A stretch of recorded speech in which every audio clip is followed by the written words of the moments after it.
Paz do Senhor, irmãos, eu sou a Yarda e estou aqui para partilhar convosco algo que eu li na Palavra do Senhor no dia de hoje, que é Romanos, capítulo 8. Vou começar a partir do versículo 1 e vamos ler, por enquanto, até o 14, né?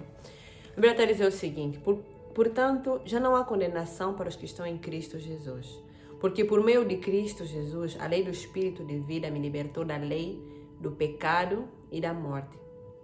Porque aquilo que a lei foi incapaz de fazer, por estar enfraquecida pela carne, Deus o fez, enviando o seu próprio Filho, à semelhança de homem pecador, como oferta pelo pecado.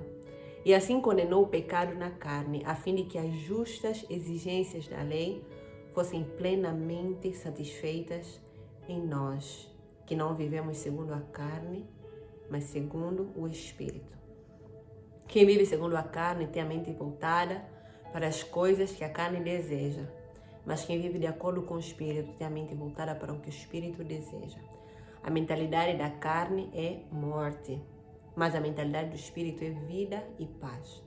A mentalidade da carne é inimiga de Deus, porque não se submete à lei de Deus, nem pode fazê-lo. Quem é dominado pela carne não pode agradar a Deus. Entretanto, vocês não estão sob o domínio da carne, mas do Espírito, se de fato o Espírito de Deus habita em vocês. Se alguém não tem o Espírito de Cristo, não pertence a Cristo.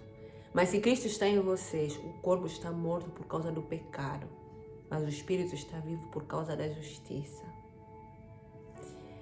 E se o Espírito daquele que ressuscitou Jesus dentre os mortos habita em vocês, aquele que ressuscitou a Cristo dentre os mortos também dará vida aos seus corpos mortais, por meio do seu Espírito que habita em vocês. Portanto, irmãos, estamos em dívida, não para com a carne, para vivermos sujeitos a ela. Pois se viverem de acordo com a carne, morrerão. Mas se pelo Espírito fizerem morrer os atos do corpo, viverão. Porque todos os que são guiados pelo Espírito de Deus são filhos de Deus. Então, eu já está começando aqui, né, falando que não há condenação para os que estão, porque estão em Cristo Jesus, né? Que Cristo Jesus foi enviado em semelhança de carne, em semelhança de Yarda, em semelhança de você que está aí a me ouvir, para que pela carne fosse condenado. Quer dizer, que ele não pagou pelo fato de que, pelo menos eu entendo assim, né? Pelo fato de que ele tenha errado ou algo assim, mas pelo pecado que ele carregou na sua carne, o pecado que era nosso, ele foi condenado. Então, na carne ele foi condenado para poder derrotar o pecado, né? Vou ler aqui o versículo 3. Porque aquilo que a lei fora incapaz de fazer por estar enfraquecida pela carne, Deus o fez. Tipo, a lei não conseguiu nos salvar porque por causa da nossa fraqueza carnal, por causa dos nossos pecados, por causa da nossa tendência a pecar. Então, aquilo que a lei foi incapaz de fazer, que a lei foi incapaz de nos tornar santos para sermos salvos e entrarmos nos portões celestiais, Deus fez no nosso lugar. Então, é Deus que nos santifica. Eu estava a ler Jonas e vi mesmo um versículo para falar sobre isso, que Deus santifica o seu povo, né? Deus o fez, enviando o seu próprio Filho, à semelhança de homem pecador, como oferta pelo pecado. E assim condenou o pecado na carne, a fim de que as justas exigências da lei fossem plenamente satisfeitas em nós, que não vivemos segundo a carne, mas segundo o Espírito. Mas depois, ele vai fazer uma argumentação falando sobre a mentalidade, né, sobre os pensamentos daquele que vive segundo a carne e daquele que vive segundo o Espírito. Ele diz que quem vive segundo a carne tem a sua mente que é voltada para o que a carne deseja, mas quem vive de acordo com o Espírito tem a mente voltada para o que o Espírito deseja, porque a mentalidade da carne é morte e a mentalidade do Espírito é vida e paz, né? E a vontade da carne, a mentalidade da carne é inimiga da mentalidade de Deus, né? E que é impossível nós agradarmos ao Senhor quando nós estamos com a mentalidade da carne. Então, aqui está a argumentar, né, sobre a obra perfeita de Jesus Cristo, sobre o fato de que ele morreu porque nós não tínhamos capacidade de salvar nós mesmos. Tipo, se fosse a depender da yarda, como dizem os franceses, se morre. Tipo, não tem como eu ser salva porque eu conheço, né, minha carnalidade, conheço os mais profundos, aquilo que as pessoas talvez não me conheçam, né, as pessoas mais próximas. Eu consigo enxergar em mim muita coisa má, muita podridão, que Deus conhece 1000 vezes melhor do que eu, porque às vezes nem eu mesma consigo entender o quão eu posso ser depravada, ou quão eu posso ser má. Mas o que aconteceu? Cristo Jesus morreu para que aquilo que eu não consegui fazer, que era salvar a mim mesma, para a minha bondade, para a minha justiça, Cristo conquistou. Cristo veio em carne e aceitou padecer por mim, né? Então, depois do versículo 13 está a falar que se nós vivermos segundo a carne, certamente morreremos. Ok, já somos salvos, ok, Cristo Jesus já morreu, mas tipo, como é que vai ser a minha vida em relação a isso? Tipo, será que eu vou ver como uma pessoa que já foi curada? Ou será que eu vou continuar a viver como doente? Qual vai ser a minha mentalidade? Como é que eu vou agir diante dessas coisas, diante da vida, nesse sentido, né? E o versículo 13, né, tá a explicar que se, embora Cristo já tenha morrido, eu ainda viver segundo a carne, certamente eu vou morrer. Vou morrer porque o sacrifício de Cristo foi ineficaz? Não, vou morrer pela minha própria teimosia. Por quê? Porque eu estou a viver deliberadamente no pecado. Tem uma frase, não sei se era de Lutero, não sei, que dizia o seguinte: pensei que o velho homem tivesse morrido nas águas do batismo, mas descobri que o desgraçado sabe nadar. E hoje em dia eu sou obrigado a tentar matá-lo todos os dias. Não sei se eu acrescentei alguma coisa nessa frase, mas já é mais ou menos assim. Então, tipo, pelo fato de que nós somos cristãos, de que nós entregamos as nossas vidas a Deus, Deus nos santifica, mas Deus demanda que nós façamos a nossa parte. Deus não vai fazer no meu lugar aquilo que eu é que tenho que fazer, aquilo que Ele me mandou fazer. Tipo, Deus te fala, anda em santidade. Claro, nada contra orar a Deus para Ele te ajudar a andar em santidade, mas é teu dever fugir daquilo que é errado aos olhos do Senhor, né? E para completar essa ideia, gostaria de ler Isaías 55, a partir do versículo 6, a dizer o seguinte: busquem o Senhor enquanto é possível achá-lo. Clamem por Ele enquanto está perto. Que o ímpio abandone o seu caminho e o homem mau os seus pensamentos. Volte-se para o Senhor, que terá misericórdia dele. Volte-se para o seu Deus, pois Ele dá de bom grado o seu perdão. Então, a Bíblia está nos aconselhar a buscar o Senhor. A Bíblia está a falar até com o ímpio, até com aquele que ainda não foi alcançado. Imagina você que já foi alcançado. Tipo, Deus, a Bíblia fala que aquele que começou a boa obra em nós, Ele a completará, né? Até o dia de Cristo, algo assim. Então, tipo, Deus está a chamar, como naquela parábola das bodas, né? Que teve o primeiro grupo, o segundo grupo, e se não me engano o terceiro também, né? Deus está a alargar o seu convite, a dizer, venham a mim. Se alguém tem sede, venha a mim, beba. Você está cansado e sobrecarregado? Ok, venha a mim, que eu vou te aliviar. Você está vivendo na impiedade? Venha a mim. Romanos, se não estou... Não, acho que é Hebreus, já não me lembro. Está a dizer que nós temos que nos aproximar com intrepidez do trono da graça de Deus, né? Aprendi com o pastor Luciano Subirá que geralmente o trono era o lugar que os reis se sentavam para governar, para julgar em alguns momentos. Mas tem uma espécie de contradição, é um trono de graça, não é um trono de condenação, um trono de graça. Então a Bíblia está a falar, ok, né? Porque a Bíblia, em Romanos nós lemos o quê? Sobre a mentalidade da carne, né? Que aquele que anda segundo a mentalidade da carne vai morrer e etc. Mas aqui em Isaías a Bíblia está a falar, ok, você na mentalidade da carne, vem a mim, me busca, eu estou acessível a ti. Tá vendo? Me busca enquanto é possível você me encontrar. E depois está a dizer que o ímpio abandona o seu caminho e o homem mau seus pensamentos. Quer dizer que o nosso pecado começa na mente. Né? Jesus Cristo disse, ouviste o que vos foi dito, não adulterarás. Eu, porém, vos digo que se um homem olhar para uma mulher com intenção impura, este já adulterou com ela. Então Deus vai nos mandar nos arrependermos dos nossos maus pensamentos, abandonarmos os nossos maus pensamentos para nos achegarmos a Ele. Né? Então, podemos ver uma graça maravilhosa do Deus que nos salvou entregando o seu Filho. Né? Para continuar, gostaria de ler o versículo 26, a dizer o seguinte: da mesma forma, o Espírito nos ajuda em nossa fraqueza, pois não sabemos como orar. Mas o Espírito, né, Romanos 8, 26, mas o Espírito intercede por nós com gemidos inexprimíveis. Aquele que sonda os corações conhece a intenção do Espírito, porque o Espírito intercede pelos santos de acordo com a vontade de Deus. Sabemos que Deus age em todas as coisas para o bem daqueles que o amam, dos que foram chamados de acordo com seu propósito.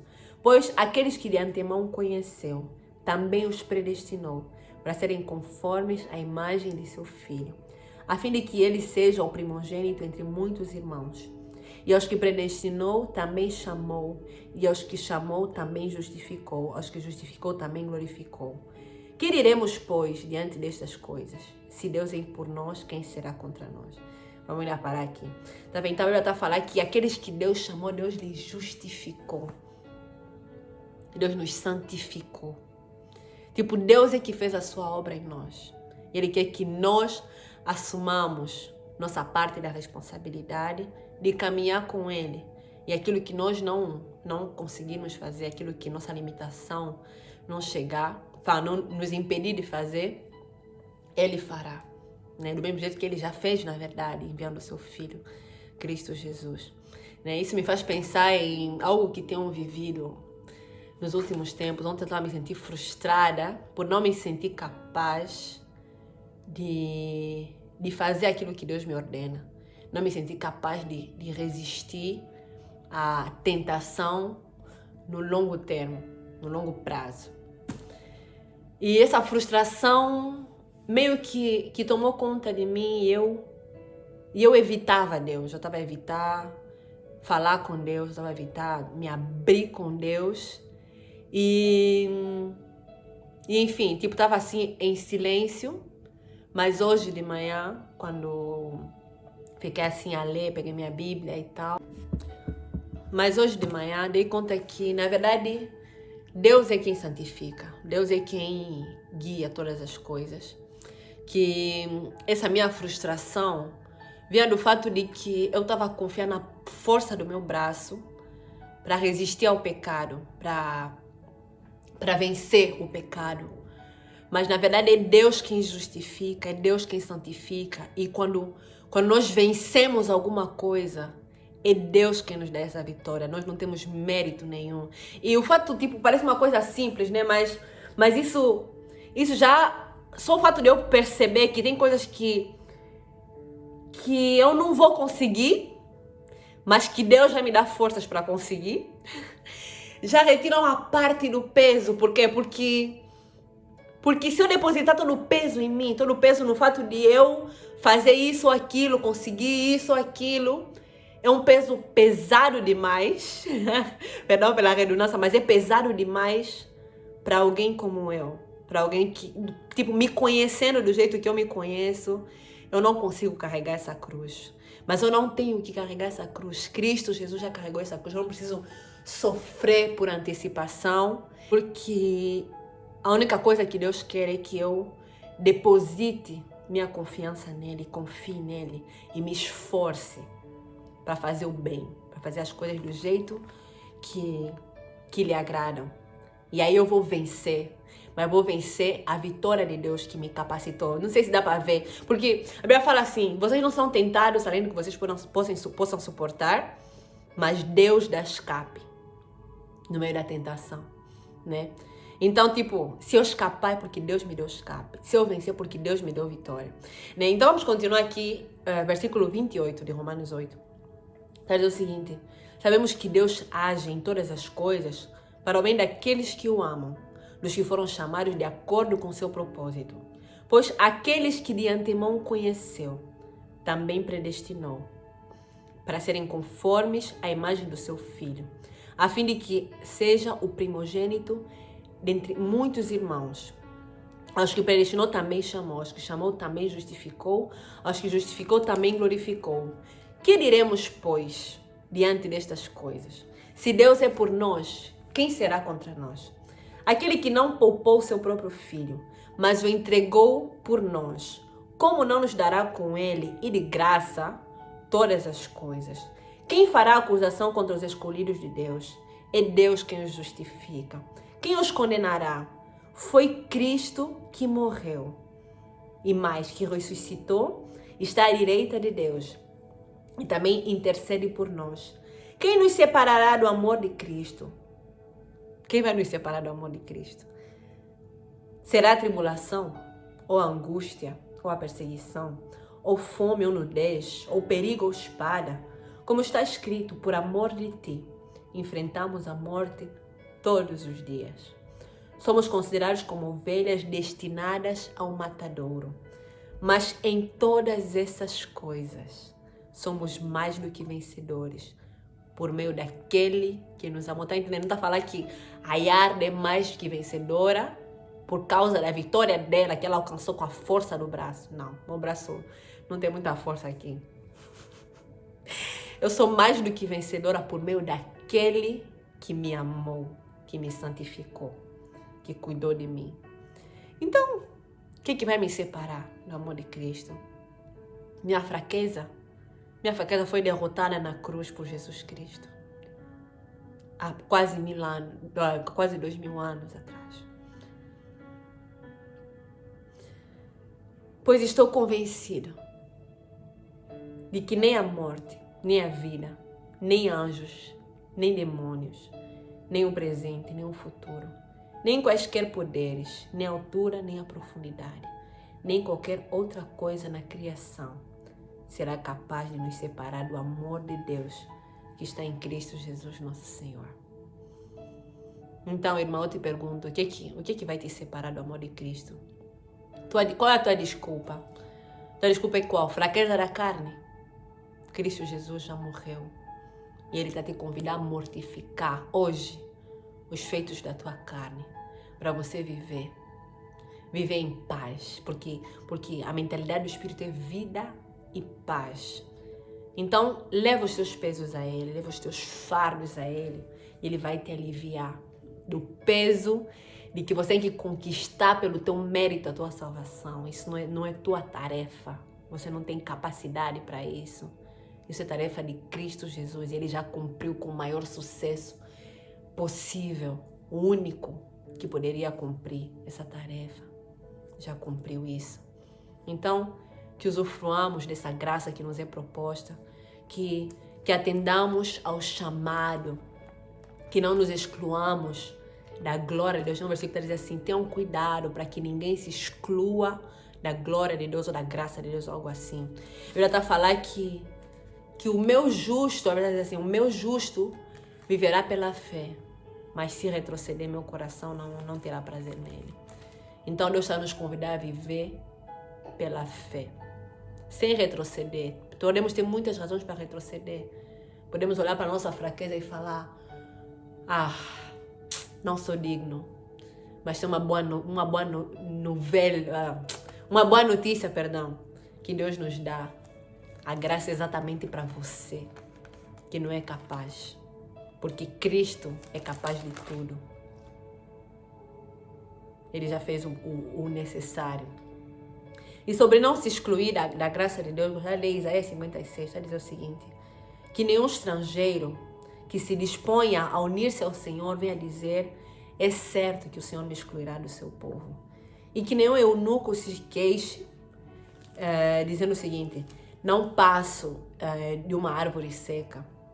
Pois assim diz o Senhor: aos eunucos que guardarem os meus sábados, que escolherem o que me agrada, que se apegarem à minha aliança, a eles darei, dentro do meu templo, e de seus muros um memorial em nome melhor do que filhos e filhas. Um eterno nome que não será eliminado, perdão. E os estrangeiros que se unirem ao Senhor para servi-lo, para amarem o Senhor e prestar-lhe culto, todos os que guardarem o sábado, deixando de profaná-lo, e que guardarem a minha aliança, esses eu trarei ao meu santo nome, e lhes darei alegria em minha casa de oração. Seus holocaustos e demais sacrifícios serão aceitos em meu altar. Pois minha casa será chamada casa de oração de todos os povos. Todos os povos. Não está falando só de Israel. Todos os povos. Vai estar falando o seguinte: palavra do soberano, do Senhor, daquele que reúne os exilados de Israel. Reunirei ainda outros, aqueles que já foram reunidos. Então, se você ainda não faz parte do povo, que você quer entrar para o grupo do povo do Senhor, venha, Deus está de braços abertos para você. Vai ter fraqueza, vai ter falha, mas Cristo Jesus morreu e ressuscitou a um ponto em que a obra dele é suficiente. Você não precisa pagar, não precisa pagar com a tua santidade, não precisa comprar o céu com alguma coisa. Você só precisa se esforçar em viver naquilo que Deus já conquistou por ti. Yeah? Então essa era a palavra de hoje. Que o Senhor nos abençoe e até o próximo vídeo.